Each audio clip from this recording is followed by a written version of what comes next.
Hi, Daniel from Daniel Thornton English here, and in today's video we're going to take a look at a little bit of an IELTS myth and figure out that just because something bad has happened once, that does not mean that it will happen again. And I think this is a very typical problem or trap that IELTS candidates fall into in terms of believing that the first time they went to do the IELTS test, they didn't get the score they wanted, and therefore that's it. They just, excuse you, give up or don't try again. My own belief system is that you keep trying. As the Germans say, Übung macht der Meister. Practice makes perfect. And I do believe to a greater or lesser extent that is true. I'm not advocating that a candidate should want to take a test like IELTS 10, 11 or 12 times. That's not what I'm saying at all. But to only have the mindset to take it once, for me, is a little bit of a risk. It places a lot more pressure on that one test. It puts a lot more anxiety and nerves on the candidate potentially. So always having the option of doing the test more than once anyways is genuinely recommended, or even having the option of multiple test days just in case life happens. Again, another way of having a plan B. But a couple of things that I want to say about IELTS test takers before they get to the room. And some IELTS candidates realize they need a little bit of extra help. This is where, a former IELTS examiner like myself can come in handy, because I've had 15 years of teaching English. I've had 11 years specifically connected with the IELTS world, 4 of which were as an official IELTS examiner. So if anyone knows the world of IELTS, someone like myself does. And by the way, to find out more about how you can get an assessment of your level for free in a quick 15-minute demo, feel free to reach out via email, danielthorntonenglish@outlook.com, or via LinkedIn, linkedin.com/danielthorntonenglish. Back to IELTS myths. And there are a couple of ways in which this myth plays out that, just because you've been burned once and therefore, you will always be burned. And in English, we have this expression, once bitten, twice shy. And it tends to refer to the idea that if you start poking around a scorpion's burrow and you get bitten, then the next couple of times you might be a little more nervous. You might be a little more reticent to try and get that scorpion the next couple of times because the sting was quite painful, the bite was quite painful. This can refer to other animals like snakes too. But I think that misses a key component of what happens beyond, because once bitten, twice shy is not the same as once bitten, forever shy, to be clear. And so what that means is that, maybe I'm being more popular than I thought. So what that means is that eventually in that expression, that idiom, someone stops being bitten, like they stop feeling the shyness from the bite. They eventually get back on the horse. And so at this point, I think a lot of IELTS candidates miss that step. They take the test once, they don't get the score they want, they give up for some time, but then they don't ever go back to that place of taking the test again. And I cannot tell you the heartbreak that brings me to think that someone might be just 0.5 away in one of the 4 parameters. That must be sickening to be so close and to walk away from it. I'm not saying that that's the right choice for everyone. And to be clear, keeping going with something that's continually yielding a result that's not what a candidate needs might not be the right result either. I've spoken to many candidates who've, taken IELTS for some time, transitioned to a different exam, like PTE, taken it and passed first time, or vice versa. So, in terms of being once bitten, twice shy, there's a reason for that reticence and that kind of hesitation. I get that. But where it kind of falls apart for me is never trying something again. And I'll give you an example from my own life. So many years ago, I lived in the Russian Federation in the city of St. Petersburg. I lived there for 2 years. And in many ways, became a much better teacher, became a much more well-rounded professional, learned a lot about myself as an educator and as a human being. And one of the most painful lessons I had was when I was on the metro, of all days on Valentine's Day, getting ready to head back to my apartment to have an online date with my then girlfriend, now wife. And I guess I was in my own head. I was dreaming of all the, romantic conversation we might have and all the beautiful, conversation, and just happy about that in my own head. And I get to Gostiny Dvor, which is a metro on Nevsky Prospect, which is the main avenue, the main boulevard in St. Pete. And I got there just in my own head. I wasn't thinking for a moment. Just lapse of concentration, and in that few seconds, that was all it took for a well-coordinated team of grifters to steal my wallet. Now, to be clear, the fault is shared. People should not pickpocket. I'm just generally not a fan of that. I'm not advocating that we all just try and steal from one another. But that is also to say that I provided the opportunity on some level by being unfocused.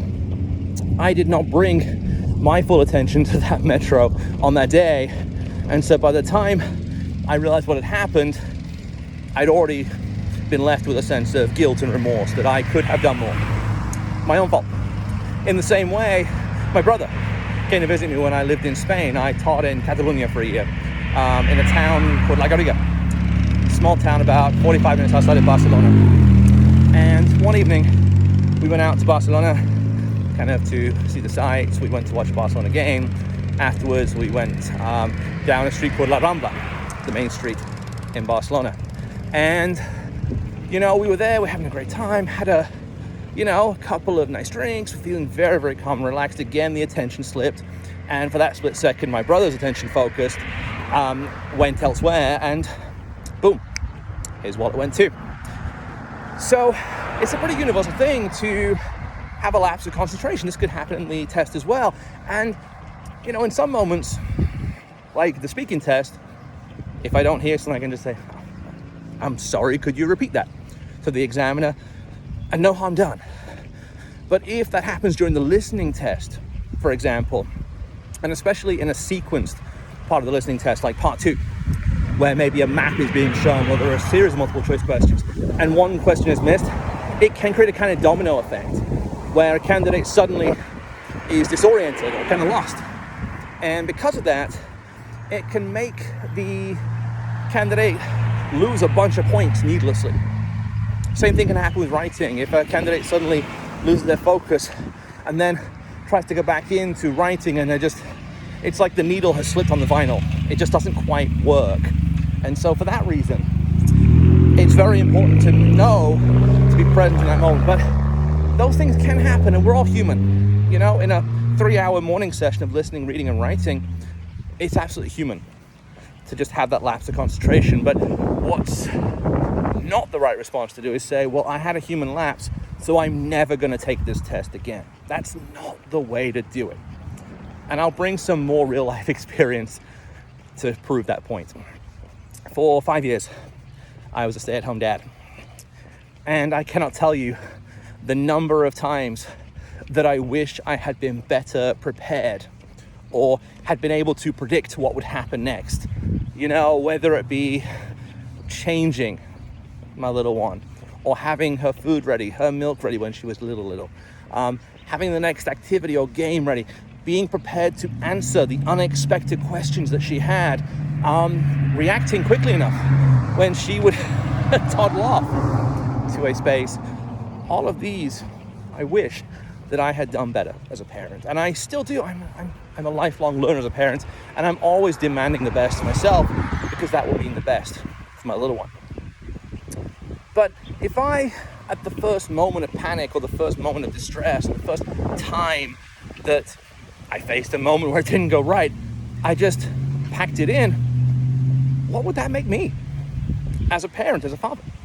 What would that make me as a protector and a guardian of a small life, of a tiny human? What would that make the situation if the first time I faced trouble, I just gave up? There's a saying that winners never quit and quitters never win.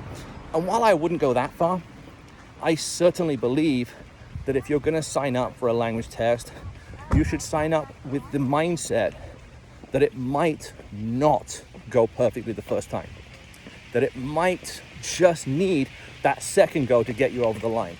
And that's not an admission of failure, and that's not a desire to spend hundreds and hundreds of dollars, euros, pounds, whatever currency you use. It's not at all. It's simply that having the awareness and understanding that there could be a second time reduces pressure on the first event. It creates less of a need to absolutely go all in and be emotionally attached completely to the first result. That's why it's good to have the mindset of, I want to pass this test the first time round. I'm going to do my best on that. And if it doesn't quite pan out, well then, I will do it again. And I will get it right the next time. And I will learn from what happened the first time. That's the key for me. That's the myth right there. It's not that I'm just advocating for throwing many hundreds and thousands of whatever currency you use locally, into doing the test over and over and over again. That's not what I'm saying at all. I'm saying that for your mental health, for your emotional well-being, it is better to have the open mindset that, hey, maybe today will not go the way I want it to, and that will be okay. I will get where I'm going to be eventually. I'm not there yet. One last thing before I wrap up today's IELTS myth, and that is to say that really what I've learned from 15 years of teaching and 11 years of teaching IELTS especially is that there's always this huge capacity of a candidate to surprise themselves, the test taker to surprise themselves. And what I mean by that is that what they might think is difficult before they enter the room actually ends up being okay. I had a conversation recently with someone who said that they were hugely worried about the reading test, that in practice the reading test had been very challenging, that their scores on official IELTS Cambridge materials had not been where they needed to be. They worried about it, and we had some discussions around that. Some really healthy, constructive conversations around what could be done differently. Not just linguistically, but also in terms of time management and reordering and kind of just breathing, remembering to breathe in the room. And again, this kind of point proves that it's not necessary just to go in with one approach. And, I think that's where a lot of candidates, again, talk themselves into this. They desire the golden word list. They crave the template, the technique that will solve all their problems. And the reality is that this test, more than anything, is a test of adaptation in the moment. A test of being able to make micro adjustments, to react to the questions that come up, and to say, you know what, if I don't know this, what can I do? How many points can I get? What score can I get? I'm not shooting for a 9 because only examiners need a 9. It's the examiner band, as we called it, for a reason. But I will say that, kind of rounding off, that is a big IELTS myth that I faced, is this idea that it has to be done one way or it has to be done the first time. And that simply isn't true. So thanks for watching this IELTS myth today. I'm going to sign off here, and I will see you in the next one.